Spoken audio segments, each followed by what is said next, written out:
Well, the arrest of Jubilee Party digital strategist Pauline Njoroge and Kenya Kwanza critic continues to raise many questions on whether her arrest is politically instigated with the aim of either silencing her or fixing her through what is seen as trumped-up charges. It now emerges that at the time of her arrest, Pauline had nothing on her but what was captured in her booking report, as Duncan Khaemba reports.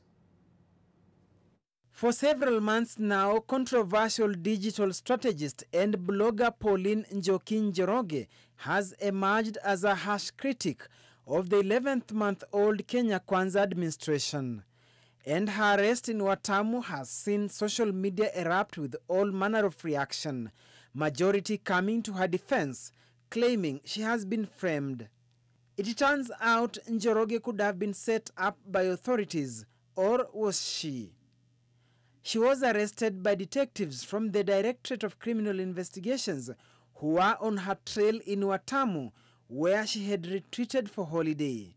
Some officers who spoke to NTV on condition of anonymity at the time of her arrest said the accused had nothing on her, but as soon as they reached Watamu police station, 2 rolls of bang planted on her were produced as she was taken in, something that surprised the detectives. But more shocking was a report that was filed at the police station, which indicated that Pauline Njoroge was arrested on suspicion of being found in possession of suspected narcotic drugs and psychotropic substances.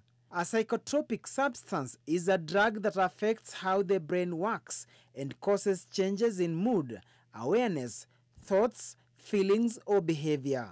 According to the report, reference OB number 29, booked at 1809 hours, it reads that around 4:30 p.m., officers from DCI Kilifi County, while tracing Pauline, intercepted a motor vehicle registration number KCV 1160, a Toyota, along Watamu Jacaranda Road, and upon search, 4 rolls of dry plant material suspected to be narcotic drugs were recovered, leading to her arrest alongside her friend Jen Nduta Mwangi and their driver Emanze Jilani. It adds that a further search was conducted at their residence, Mawezuri Resort House number 3, occupied by Jen Mwangi, whereby a clear container containing 10 tablets suspected to be narcotic substances were recovered, while in house number 4, which was occupied by Pauline, another clear container containing 50 tablets also suspected to be narcotic substances were also recovered. The suspects are in police custody and are expected to be charged with the offense of being in possession of narcotic drugs and psychotropic substances. Questions being raised concerning the arrest include: if by the time of her arrest Pauline had nothing on her, how did she end up at Watamu police station with 2 rolls of bang on her and the friend?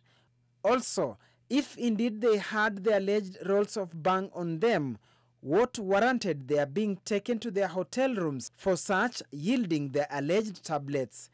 In such instances, it requires a court order. Ordinarily, whenever police arrest someone with such drugs on the street, what follows is holding suspects in custody and processing them for subsequent arraignment based on evidence found on them, unless in circumstances of the arrested making a confession and leading the police to a location.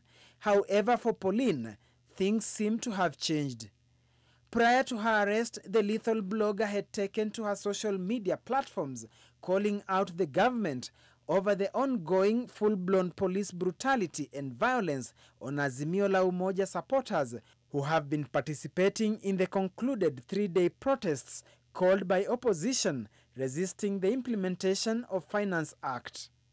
Meanwhile, the whereabouts of Mathare Member of Parliament Anthony Oluoch and ex-Mungiki leader Maina Njenga, who were arrested on Thursday last week, remain unknown, even as their families and friends intensify their search, pending their arraignment on Monday in various courts, hopefully. Duncan Khaemba, NTV. All right, and with that report by Duncan Khaimba, time to take our first break here on NTV Weekend Edition. We'll be back with our third installment of our special report this evening. Come